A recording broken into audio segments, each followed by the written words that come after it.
जेड़ो इंसान जेड़ी सोच जो होंदो ओड़ो ही ताके समझंदो।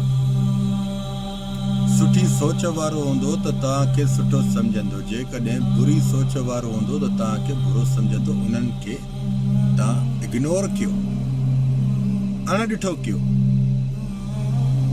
पंहिंजो ॾिसो न हिनमहिल तव्हां ही नंढी ॻाल्हि आहे, नंढी ॻाल्हि हुनखे तव्हां हेॾो सम्झो,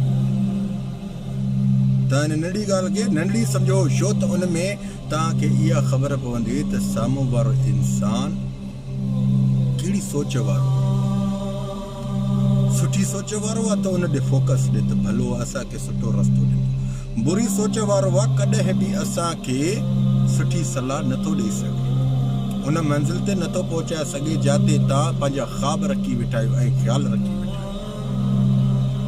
जेके तव्हांखे सुठे रस्ते ॾियण जी बजाए तव्हांखे ग़लति रस्ता ॾियनि, उहे तव्हांजा सॼण थींदा। उहे तव्हांजा सॼण कॾहिं बि न थींदा, उहे तव्हांजा दुश्मन थी वेंदा।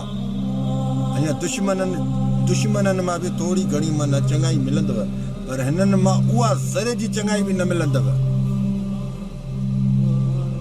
यकीन कयो न, इन्हनि माण्हुनि खां तव्हां साइड कयो, पंहिंजी ज़िंदगी जे बारे में सोचियो, पंहिंजो इन्हनि ॾे फोकस न ॾियो, पंहिंजे दिमाग़ खे ख़राबु न कयो त हे मुंहिंजे लाइ ईअं तो चवंदो अचे, हो मुंहिंजे लाइ ईअं तो चवंदो अचे। जंहिंजी जहिड़ी सोच हूंदी उहो ओड़ी सोच वारो तव्हांखे ओड़ो सम्झंदो। भली सोच हूंदी तव्हांखे भलो सम्झंदो, बुरी सोच हूंदी न त तव्हांखे बुरे खां बि वधीक बुरो सम्झंदो। हिन जे करे तव्हां पंहिंजी क़ीमती ज़िंदगी खे थर्ड क्लास इंसाननि जी आॾो पाण खे परेशान टार्चर न ॾियो।